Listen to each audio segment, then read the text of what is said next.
Chao, ahorro. Así está el ahorro, básicamente, de Estados Unidos. La línea roja es el ciclo del 2020. Mirad el exceso de ahorro tan fuerte que se alcanzó con esas políticas ultra mega expansivas. La cuestión es si aguantará la economía. Con la renovación de la moratoria de los créditos estudiantiles, con el pago masivo que se está produciendo en las tarjetas de crédito, para mí puede desatarse la caja de Pandora.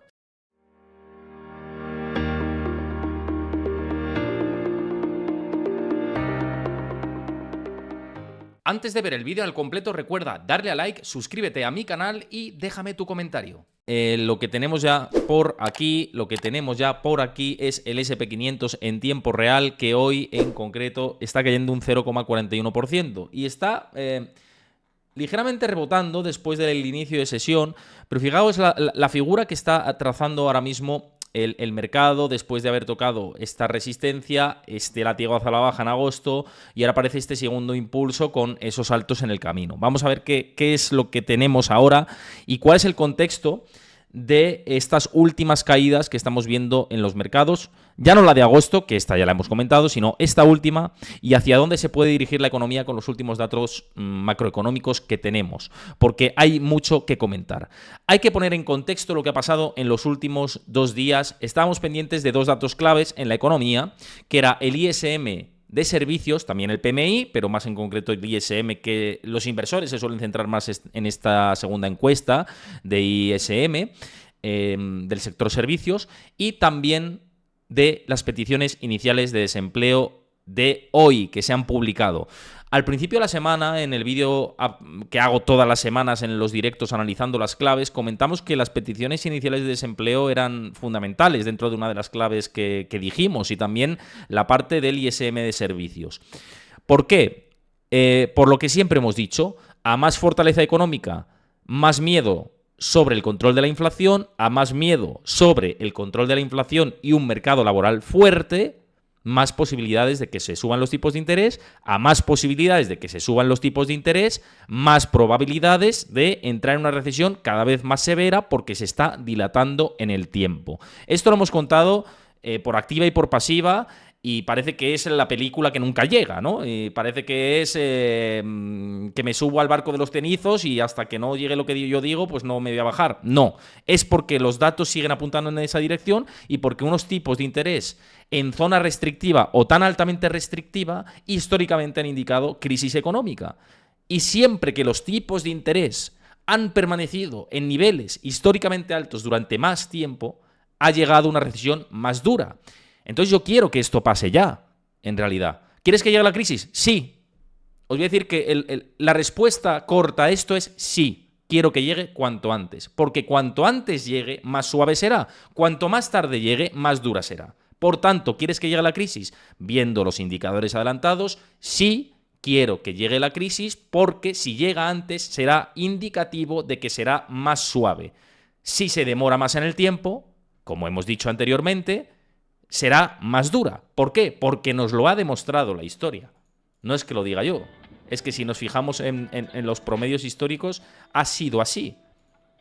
Entonces, por esto tengo pues esta aproximación. Bien, pero analizando lo que hemos visto en estos últimos días, ¿vale? En estos últimos días, y que se ha reflejado con estas caídas en los mercados, mucha gente me pregunta, ¿por qué han caído los mercados? Por lo que os voy a contar ahora. ¿Y por qué pueden caer más o no caer más? Por lo que vamos a analizar a continuación. Bien, lo que tenemos es, por un lado, vamos a ir paso por paso, el ISM de servicios, que ha repuntado y se encuentra, vamos a ir a una medida un poco más aproximada, por encima de 54. Por encima de 50 es zona de expansión, y si nos vamos a un gráfico más amplio en la historia, lo que vemos es que el ISM de servicios está repuntando. Lo veis aquí, ¿no? Veis que el ISM de servicios está en esa dirección.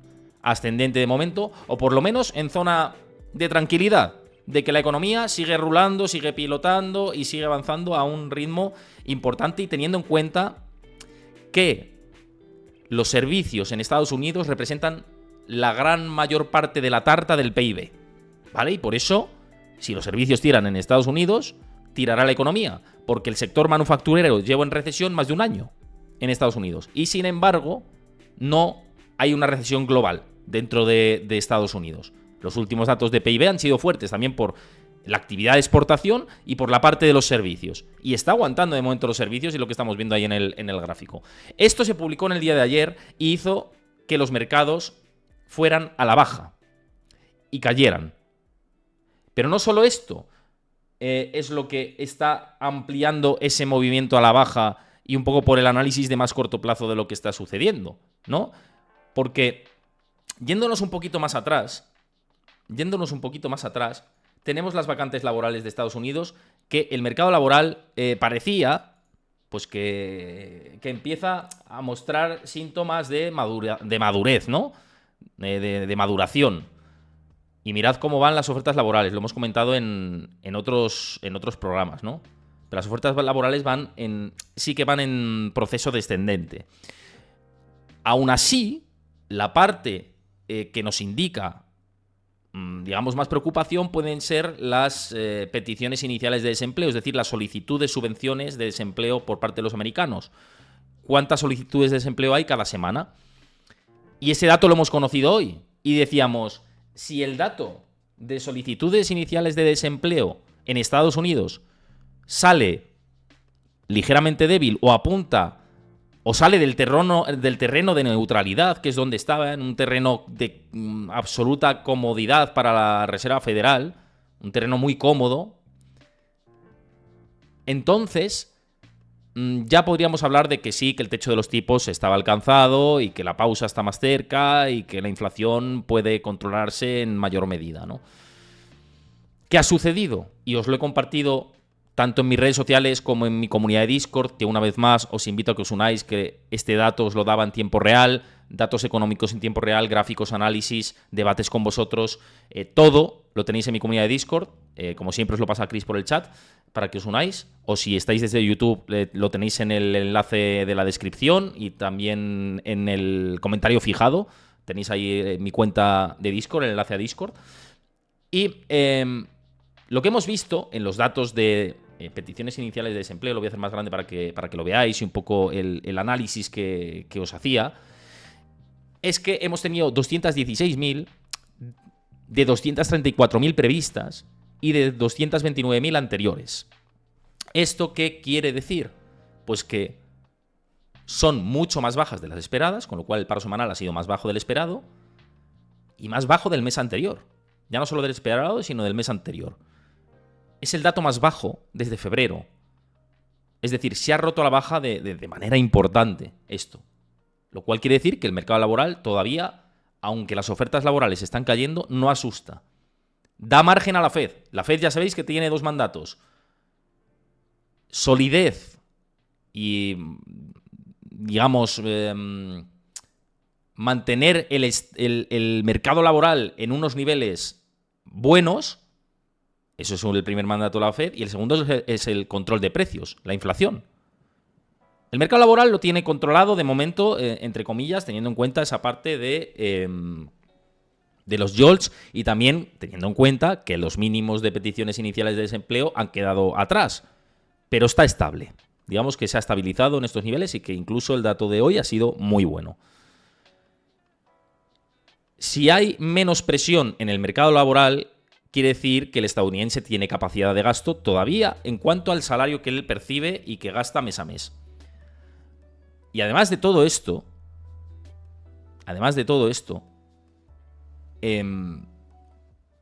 tenemos el mercado de la energía recalentándose. Con lo cual, las probabilidades de que la inflación general, que no la subyacente por la parte inmobiliaria, pero la general por el componente de la energía y por lo que estamos diciendo de la situación del mercado laboral de Estados Unidos, vuelva a repuntar en los próximos datos y también en el dato del mes que viene, son más elevadas. Si la inflación repunta en los próximos 2 meses y si, además de que la inflación repunte en los próximos 2 meses, el mercado laboral sigue sin dar sustos, ¿creéis que la Reserva Federal ha acabado de subir tipos de interés? Yo lo que creía es que la desinflación iba a seguir. Ahora, cada vez viendo la foto que tenemos, parece que eso se va diluyendo. Es la realidad. Parece que eso se va diluyendo. Entonces, si ese escenario se va diluyendo, abrimos uno nuevo, posible. Y es el escenario que siempre me han dicho desde Estados Unidos y que yo el otro día os lo dije. Digo, yo es que sigo creyendo que estamos en la tasa terminal y de hecho creo que deberíamos haber estado en la tasa terminal mucho tiempo antes. Porque yo creo que la pasada de frenada cada vez va a ser peor. Cada vez va a ser peor. Van a llegar a la curva y se la van a comer. Entonces yo creo que los tipos los deberían haber pausado bastante antes. Es mi humilde opinión. Y me puedo estar equivocando totalmente. Totalmente me puedo estar equivocando. Pero a lo que iba y lo que siempre me han trasladado mis fuentes de Wall Street y la gente con la que contacto de bancos de inversión de Estados Unidos, de gestoras de fondos y demás, es que no descartan, en su mayoría, en el promedio de las fuentes con las que hablo, que no me descartan más subidas de tipos de interés. Y de hecho hay una fuente que es a la que hago más caso de todos, que es de un banco de inversión y que tiene contacto constante con la Fed de Nueva York y la Fed de Nueva York con la Reserva Federal y que dicen que están abiertos a más subidas, que lo tienen en la hoja de ruta, que estamos a eso. Entonces eso. Y respondiéndote a la pregunta de sección 9, no estamos niño becerreando, porque yo no digo que venga una crisis gigante, nunca lo he dicho. Yo lo que digo es que si se dilata en el tiempo va a ser peor, no que vaya a ser un 2008. Yo jamás creo que viene un 2008 con lo que tenemos. Y además porque se ha demostrado que la Reserva Federal actúa con mucha celeridad, con mucha más celeridad que en 2007 y 2008, que tardó muchísimo en actuar y que le dan a la máquina del dinero rápido, como vimos en la crisis de Silicon Valley Bank. Por tanto, hablar de recesión no es hablar de una depresión. Y yo jamás aquí, y la gente que me veis habitualmente, yo nunca he dicho que vayamos a una depresión. Yo he dicho que el impacto de la recesión, si se demora más en el tiempo, va a ser más grave. No catastrófico. No catastrófico. De hecho, en recesiones económicas vienen grandes oportunidades. Y de esto hablaremos mucho en el momento en el que vayamos caminando hacia ahí ya de manera estable, ¿no? Hacia esa recesión. Y veremos oportunidades. Que hablemos de que viene contracción económica no quiere decir que venga el desastre nuclear. Es así. Y hay que tener un poco de rigor a la hora de hablar de las cosas. Yo hablo de lo que veo. Y si lo que veo es que nos apunta por los indicadores adelantados a la recesión, lo tendré que decir. Pero no tendré que comentar que vamos al desastre absoluto porque no lo creo. Hay muchos tipos de recesiones. Está la del crash del 29, que es depresión absoluta. Está la del 2008, que es depresión absoluta. Entre medias, ¿cuántas recesiones hay en el último siglo que han sido severas pero que no han sido depresiones como el 2008 y como 1929? Muchísimas. Muchísimas. Anticiparse a eso, yo no creo que sea de ser el mayor cenizo de la historia, sino de ser precavido. Si lo que yo quiero ser es precavido. Me encantaría, vamos, y es que me he tirado, porque no tenía streaming en Twitch previamente, pero me he tirado en mi época de periodista durante el ciclo alcista, desde el 2014 aproximadamente, que ya ahí sí que hacía muchos artículos, hasta el 2018, 2017, etcétera, hablando del ciclo alcista, hablando de determinadas oportunidades. No hablé de recesión en ningún momento, salvo en la época de 2018, que sí que hubo esos temores de recesión y que sí que la curva de tipos iba hacia la inversión, que luego se invirtió en 2019-2020 y vino luego el COVID a posteriori. Pero hasta entonces hablé de ciclo alcista y de expansión económica. Yo creo que hay que hablar del ciclo en el momento en el que estamos. Y si estamos en el final del ciclo, pues habrá que decirlo. Yo creo que estamos en el final del ciclo. Ojalá me equivoque, ¿eh? Ojalá lleve razón la gente que está diciendo otras cosas, ¿no? En fin, simplemente justifico un poco lo que veo, ¿no? Lo que veo. Pero vamos a la conclusión de todo esto, de lo que os he dicho del paro semanal, de las JOLTS y de el ISM de servicios. La conclusión es que, no lo digo yo, ¿os acordáis el lunes las probabilidades que había en noviembre? Porque en septiembre no van a subir tipos en la próxima reunión de septiembre. De hecho, fijaos, el 93% de los futuros sobre fondos federales descuenta, lo vemos aquí marcado, que no va a haber subida de tipos, que se van a quedar pausados, ¿vale? Pero si nos vamos a noviembre, El otro día, recordad que estaban el 30 y pico por ciento de probabilidades de subir los tipos de interés en noviembre. Pues después de estos datos y con el análisis que os acabo de hacer, que yo creo que es que vamos por ahí, es mi humilde visión en este sentido, pues ahora las probabilidades de subir tipos en noviembre, según el mercado, son del 45,2%. El otro día estaban en el 30 y pico por ciento. Frente al 51,7% de dejarlos como están. Y esto subía de 25 puntos básicos. Y si nos vamos a diciembre, porque si no es en noviembre, es en diciembre, también es un 40 y pico por ciento de probabilidades de subir los tipos de interés. Es que estamos en niveles muy altos de posibilidades de subir tipos de interés todavía. El mercado está abierto. Insisto, yo diferencio mi opinión, que creo que deberían haber pausado tipos de antes, de lo que me comentan de Estados Unidos y de lo que refleja el mercado. Hay tres vertientes aquí. Lo que yo creo, mi opinión personal, que mi opinión podéis hacer lo que queráis con ella, para bien y para mal, lo que dice el mercado y lo que dicen desde Estados Unidos.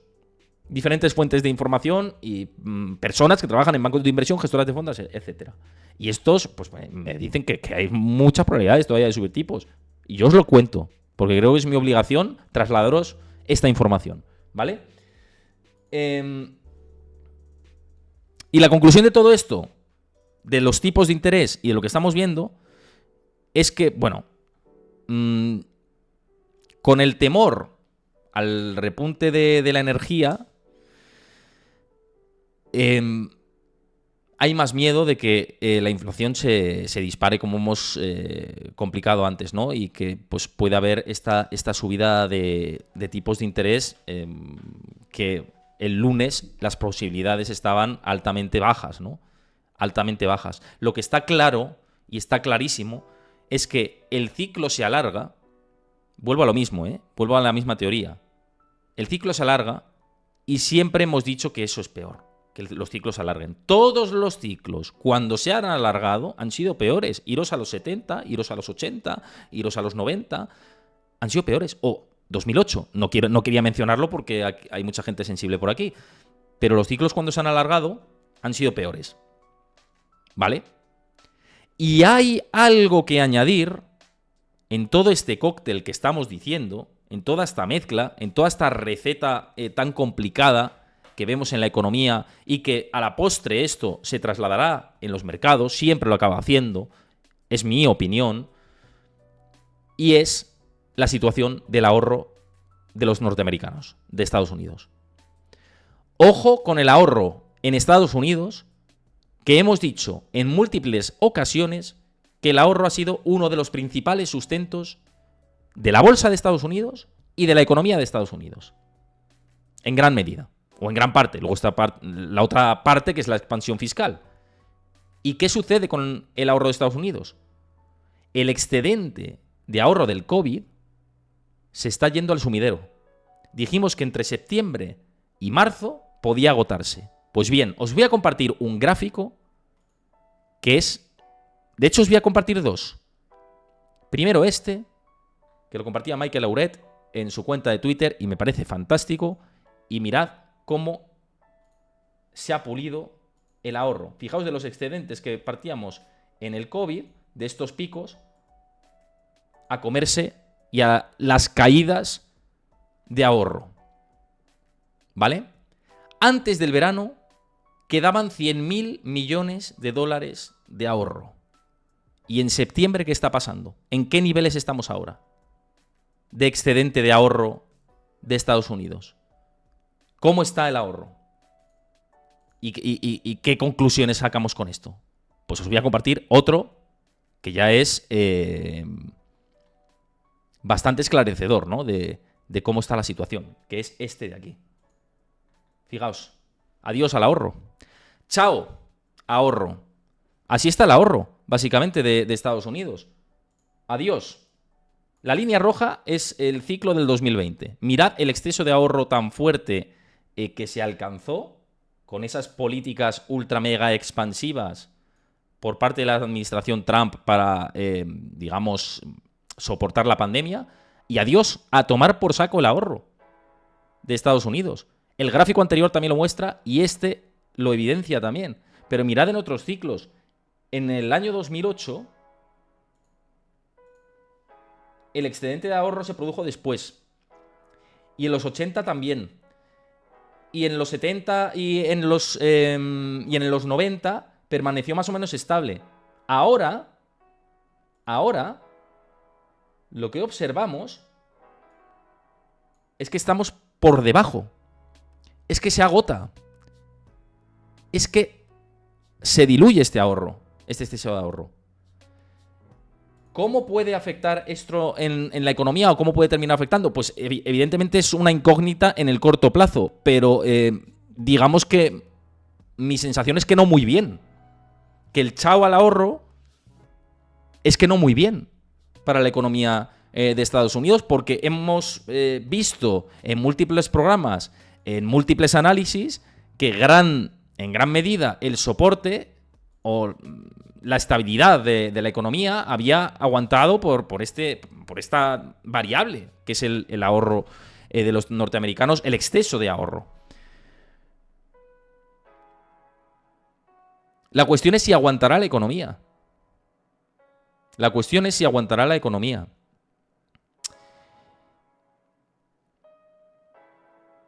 Y yo creo que con lo que comentamos del tema de la liquidez y el mercado del crédito el otro día, los problemas que pueden aparecer en el mercado del crédito a partir de septiembre, octubre, en este otoño, con la renovación de la moratoria de los créditos estudiantiles, con el pago masivo que se está produciendo en las tarjetas de crédito, para mí puede desatarse la caja de Pandora, sinceramente. Lo veo así. O sea, la caja de Pandora entendida como la chispa de que sí que empiece a generarse cierto desempleo.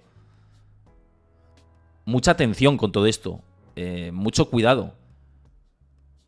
Como dice AMT65, cuando se agota el ahorro, el siguiente paso es la contención del gasto o la reducción del gasto, efectivamente, contención del gasto, reducción del gasto, menos inversión, recortes de plantillas, recortes de puestos de trabajo, recesión y oportunidades, por supuesto, y oportunidades. Pero estamos en un punto así, ¿no? Estamos en un punto que nos manejamos en esta dirección tan complicada ahora mismo.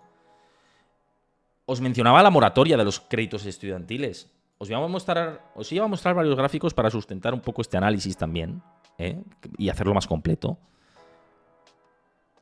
Y incidir en que chao al ahorro, y el chao al ahorro quiere decir que cuidado, que prestemos atención, que pueden venir problemas, pero mirad cómo se han reactivado los pagos se han reactivado los pagos de los préstamos estudiantiles. Y es una locura. Y esto que vemos aquí, a la larga va a generar problemas. ¿Por qué? Porque va a haber moratoria por la inflación tan alta que hay y si empieza a aumentar poquito a poco el desempleo, la tasa de paro ya subía al 3,8%, vamos a ver qué dinámica escoge, pero si sigue con esa dinámica ascendente, la tasa de desempleo, las ofertas laborales caen, y si las peticiones iniciales de desempleo ya sí que van al alza, que de momento están aguantando, puede haber más moratorias. Ayer Edgar decía por aquí, creo recordar el dato, si no es así, decídmelo por favor, pero yo creo que dijo que se esperaba un 30% de moratoria en los créditos estudiantiles, de mora, de impagos, de morosidad.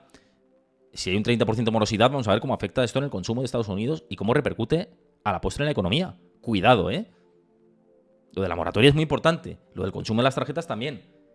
Y además, otro dato que también nos compartía hoy, este informe de Morgan Stanley, que me parece brutal, y es que, en realidad, excluyendo los productos básicos de alimentación, si excluimos los productos básicos de alimentación, el consumo ya se está moderando en Estados Unidos. Y decía Morgan Stanley, el gasto en viajes y ocio y en casi todos los principales artículos discrecionales está disminuyendo. Lo único en lo que la gente gasta es en bienes básicos. Mirad el componente neto. Ya no me lo invento. Es el estudio de Morgan Stanley, que el paper este me pareció fantástico, ¿no? Mirad en todas las partidas en los que en el neto hay reducción de consumo. Coches, Work Business Related Travel, o sea, trabajo y negocio relacionado con los viajes, viajes internacionales por placer, viajes domésticos por placer, ropa, de todo, ¿no? Comida, bienes duraderos, ocio, actividades de ocio, juguetes, bueno, tenéis todo, aparatos electrónicos, etcétera. Todo esto cae. Y lo único que no cae es la alimentación básica, el consumo básico. O sea, que lo que está aguantando en Estados Unidos el consumo en realidad es el consumo básico. Según este estudio de Morgan Stanley, citemos la fuente, según el estudio que ha hecho Morgan Stanley sobre el consumo en Estados Unidos, ya hay moderación en gran parte del consumo, ¿no? No en todo, pues quitando lo básico, pero en gran parte. Por cierto, voy a ir luego a la pregunta que también me dejaba Harimati por aquí de los 4.200, que no te he contestado, pero ahora voy también a esa parte del mercado. No me quiero dejar sin contestar nada de lo que me estáis diciendo, pero básicamente por no perder el hilo, de la conversación, de lo que estoy comentando. Por cierto, Gil Paulina06, muchísimas gracias por seguir el canal de Twitch. Y a los nuevos que estéis por aquí, pues os invito también, os lanzo el guante para que os unáis a mi canal de Twitch, o que si me veis desde YouTube, que os suscribáis al canal, que dejéis vuestro like. Si os gusta el contenido, yo lo agradeceré un montón. A mí me ayuda mucho que dejéis vuestro like, que dejéis vuestro comentario también de qué os parece todo esto. ¿Veis peligro en Estados Unidos? ¿Cómo creéis que va a impactar el descenso del ahorro en Estados Unidos? El exceso pandémico que teníamos, que se ha diluido, ¿va a hacer que sea la primera ficha del dominó para que llegue la recesión o no? Porque está aguantando muy bien la economía de Estados Unidos. En la realidad está aguantando fantástico. Y así tenemos la situación, ¿no? Y esto es lo que os quería comentar. Dentro de esta parte del consumo, pues hay que echarle un ojo bastante importante, porque yo creo que es fundamental, ¿no? Que es fundamental tenerlo presente. Y por ir al último punto que también me decía Harimati antes de terminar el directo de hoy, que por cierto, espero que os esté gustando todo lo que teníamos preparado en el día de hoy, tanto la charla con Ricardo como este análisis mío posterior, y por ir a lo más relevante de los mercados y cómo estaba la situación macro llevada también a la parte de los mercados. Vamos a la pregunta esta que nos dejaba Harimati. Muchísimas gracias, como siempre, por colaborar por ahí. A todos los que comentáis por el chat, yo os abrazo muchísimo. Y en concreto decías 4.200 de aquí a final de año. Es el precio objetivo que marcan muchas firmas de inversión. Muchos bancos de inversión hablaban de los 4.200, 4.400, un poco esa horquilla. Digamos que los 4.200, por poner en contexto, es el nivel clave de retroceso Fibonacci que vemos en este rectángulo morado de aquí. Que me imagino que vamos a hacerlo un poquito más para que lo podáis ver un poquito mejor. Es esta parte de aquí, ¿vale? Voy a ponerme el pincel de pintar. Los 4.200 es esta zona. ¿4.200 es plausible de aquí a final de año? Hombre, si vienen estas turbulencias del otoño y demás, pues que no es descartable que nos vayamos a esa línea de tendencia y quebrarla e irnos a estos niveles. Por supuesto. Por supuesto que no es improbable. Lo comenté a principios de semana. Siempre hago el análisis de los mercados al principio de la semana. ¿Qué sucede? Que todo depende de los catalizadores positivos que haya y en la balanza los catalizadores negativos. Si va a pesar más esa parte de riesgo de crédito que la parte de FOMO, de inteligencia artificial, nos vamos a esos niveles, probablemente, ¿no? Pero si pesa más el FOMO, ya no es que nos vayamos a los 4.600, sino que podemos buscar los máximos históricos. Y ahí ver si eso conforma un doble techo, si los quiebra al alza. Veremos. La tendencia estructural, hay que decirlo, es alcista. Y en las tendencias alcistas hay que tener mucho cuidado con los movimientos en corto que se hacen, y esto lo dicen un montón de analistas, tanto que han pasado por aquí como los que no han pasado por aquí. Dicho lo cual, si los catalizadores adversos se terminan imponiendo, efectivamente, primera referencia, los 4.300, porque lo vemos aquí, en este soporte que tenemos por aquí, los 4.300 aproximadamente, que también marca aquí, y luego, de manera más intermedia, en esta zona, pero los 4.200, 4.188, 4.200. La línea de tendencia, por supuesto, será una referencia, 4.200 largos, que está prácticamente ahí. Lo que pasa es que vamos a ver cómo se desarrolla septiembre. Si los catalizadores adversos, como digo, potenciales, como es esta parte del mercado del crédito, la estacionalidad de septiembre que juega en contra, resta, pues ahí el índice sí que puede tener esa corrección. Ahora, que no pasa esto y el FOMO sigue instaurado, entonces nos vamos a 4.600. Limbersi, muchas gracias por esa suscripción con Prime. Te mando un abrazo, 1.000 millones de gracias por suscribirte al canal. Gigante, grande, grandísimos que sois los suscriptores del canal. A los que no estéis suscritos y que preguntáis mucho por aquí, habituales, yo os lo digo, con Amazon Prime podéis hacerlo gratis, y apoyar el canal, y sois habituales. Y si no tenéis Amazon Prime, pues oye, seguramente estéis suscritos a Netflix y a otros canales y este contenido, pues igual os merece la pena apoyarlo. Pero bueno, yo lo digo en plan gracioso, no obligo a nadie, por supuesto que también para eso tenemos partners que nos ayudan, ¿no? a poder hacer y sacar este proyecto adelante. Bueno, de todas maneras, Jari, mañana va a estar por aquí Roberto Moro, por cierto, 3:30 de la tarde, porque a las 6 de la tarde, y os lo digo para avisaros, a las 6 de la tarde mañana tengo un podcast con Roberto Sanz, que tiene el podcast famoso de la vida cripto. En mi caso en concreto, ya sabéis que no es que sea muy experto en el mundo cripto, más allá de que tocó Bitcoin, sí la macro aplicada a las criptomonedas y otros temas macroeconómicos y de mercados y de la bolsa. Entonces estaremos hablando de eso, también de temas personales. No os perdáis el podcast mañana con Roberto Sanz, La Vida Cripto. No sé si se graba en directo en realidad o en diferido, pero bueno, os iré avisando. Si es en directo, pues ahí os quiero ver conectados y saludando. Y si no, pues ya os avisaré cuando se publica. Pero el caso de todo esto, que me enrollo más que las persianas, os lo digo porque mañana adelantaremos el programa a las 3:30, de 3:30 a 4:30, pero vamos a analizar técnicamente todos los mercados, porque viene Roberto Moro, analista técnico, con muchísimos años de experiencia y que nos puede analizar en profundidad los mercados y nos va a hablar de los índices de la bolsa americana, de la bolsa europea, el oro, Nvidia, Tesla, Apple, todo lo que queráis, los bonos, todo lo que queráis. Mañana lo analizamos con Roberto Moro, 3:30 de la tarde. Así que, pues eso, os espero por aquí.